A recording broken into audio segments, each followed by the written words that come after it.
YouTuber কুটনি Sonia Akter রিমার মতো ননাস থাকলে আর ভাই বউদের বিয়ের পরের গয়না তো দূরের কথা, ভাত কাপড় পাওয়াই মুশকিল হয়ে যাবে।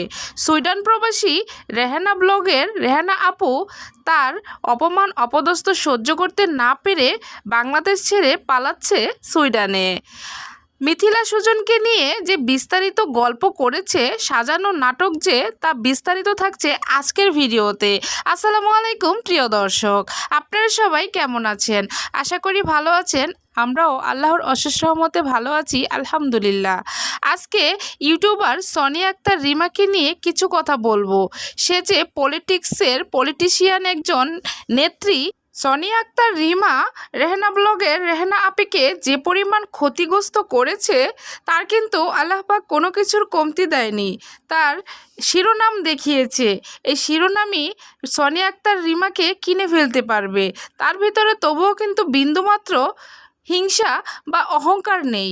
সে আপুটার থেকে কিছু হলেও সোনিয়া আক্তার রিমার শেখা উচিত ছিল। সে যে কিসের বড়াই বা কিসের অহংকার এত করে, তো সে অহংকারের একদিন পতন আসবেই ইনশাআল্লাহ। তো রেহানা ব্লগের রেহানা আপি কিন্তু পালিয়ে যাচ্ছে না।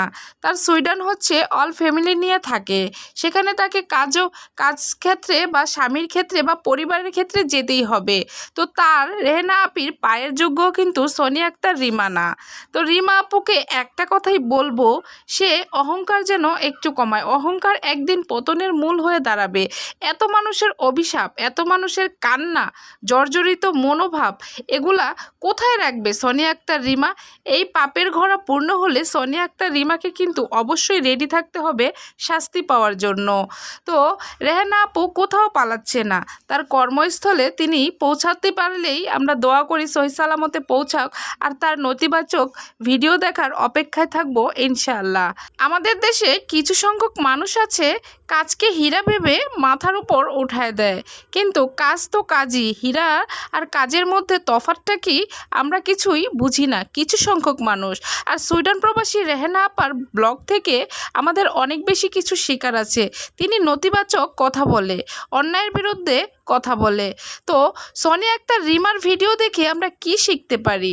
ভাইয়ের বউয়ের সাথে চুলাচুলি আর পরিবারের বিবাদ সোশ্যাল মিডিয়ায় প্রকাশ করা, এর বেশি আর কি শিখতে পারি? আর তার ভিডিওতে যে নোংরা নোংরা কথা প্রকাশ করা হয়, সে কথাগুলো না বললেই নয়। কুত্তা কুত্তি, জন্মের ঠিক নাই, তোরে আমার জামাই দিয়ে হতিন বানাবো, আর ফকুন্নি আমার বাড়ির কাজের মেয়ের জন্য জামাই দিয়ে সতীন বানাবো, আউরা জাউরা, জন্মের ঠিক নাই, কুত্তা কুত্তি, ঝাড়ু দিয়া পিটামু, এগুলো কোনো ভাষা? এই ভাষা থেকে আমরা কি শিখতে পারি? প্রিয় দর্শকেরা, একবার হলেও বলে যাবেন। সুইডেন প্রবাসী রেহানা আপা কিন্তু অনেক বেশি টাকার জন্য বা খয়রাতের জন্য বসে নেই। তিনি কিন্তু না খেয়েও নেই। তিনিকে আল্লাহ যথেষ্ট পরিমাণ সয় সম্পদ দান করেছে। তিনি শুধু একটি সুশীল সমাজ এবং নৈতিকতার সাথে একটি সমাজ গঠনের অঙ্গীকার তৈরি করতে চেয়েছেন। বড়লোক ভেড়া জামাইয়ের আদরের দুলালি সোনিয়া আক্তার রিমাকে বলবো, আপনার ভিডিও থেকে আমরা কি শিখব? আপনি যে নোংরা ভাষায় গালিগালাজ করেন, আপনার ফ্যামিলি যে কি ব্যাকগ্রাউন্ড আপনার, তা বোঝা যায়। সুইডেন প্রবাসী রেহানা আপিকে বলবো, আপু আপনি প্রতিবাদমূলক ভিডিও বানিয়ে যান, আপনার পাশে আমরা আছি ইনশাআল্লাহ। আপনি সুইডেন প্রবাস চলে যাচ্ছেন, আপনি ওখান থেকে আমাদের ভিডিও আপলোড করবেন, আমরা দেখব পাশে থেকে ইনশাআল্লাহ। আর সোনিয়া আক্তার রিমাকে বলবো, ভাইয়ের বউ মিথিলা আর সুজনকে নিয়ে কুটনামি না করে নিজের জীবনের দিকে নজর দেন।